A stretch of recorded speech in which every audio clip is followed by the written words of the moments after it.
आणि आता पाहणार आहोत टॉप 9 मोठ्या बातम्या।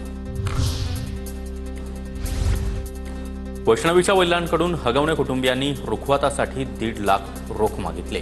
पूनम जालिंदर सुपेकरांद्वारे पैसे घेतल्याचा अंजली दमानी यांचा दावा। पूनम सुपेकर या शशांक हगवणेच्या मामी। वैष्णवी प्रकरणामध्ये कर्तव्यात कसूर करणाऱ्या कुणालाही सोडणार नाही। मुख्यमंत्री उपमुख्यमंत्र्यांच्या ताटात जेवणारा माणूस देखील असू द्या, चूक केल्यास गजाआड जाईल, चित्रा वाघ यांचं वक्तव्य।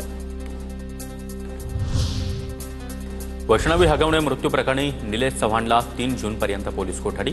निलेश नेपाळमधून ताब्यात। वैष्णवीच्या बाळाची हेळसांड केल्याचा निलेश चव्हाणवर आरोप। किरीट सोमय्यांविरोधात चेंबूरच्या आरसीएफ पोलीस ठाण्याबाहेर घोषणाबाजी। सोशल डेमोक्रॅटिक फ्रंटच्या कार्यकर्त्यांकडून घोषणा।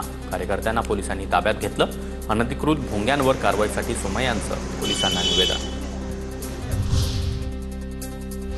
गोकुळच्या अध्यक्षपदी निवड झाल्यानंतर वडिलांकडून सत्कार स्वीकारताना नावीद मुश्रीफ यांना अश्रू अनावर।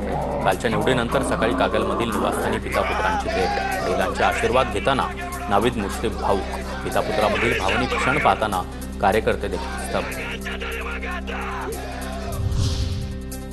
गोकुळच्या अध्यक्षपदासाठी सतेज पाटलांनीच माझं नाव सुचवलं। गोकुळचा चेअरमन महाविकास आघाडीचा की महायुतीचा या प्रश्नावर उत्तर देणं नावीद मुश्रीफ यांनी टाळलं। तर नावीद मुश्रीफांना आम्ही सर्वांनी मिळून अध्यक्ष केलं, सतेज पाटील यांची प्रतिक्रिया।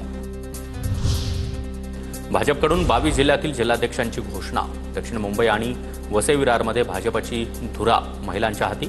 दक्षिण मुंबईच्या जिल्हाध्यक्षपदी शलाका साळवी तर वसई विरारच्या जिल्हाध्यक्षपदी प्रज्ञा पाटील यांची नियुक्ती। नागपूर महानगरपालिकेसाठी काँग्रेसकडून 151 जागांसाठी 1500 उमेदवार इच्छुक। 151 जागा लढण्याची काँग्रेसची पूर्ण तयारी। पूर्ण जागा लढण्याचा अहवाल पक्षश्रेष्ठींकडे पाठवला। काँग्रेसचे नागपूर शहराध्यक्ष आणि आमदार विकास ठाकरे यांची माहिती।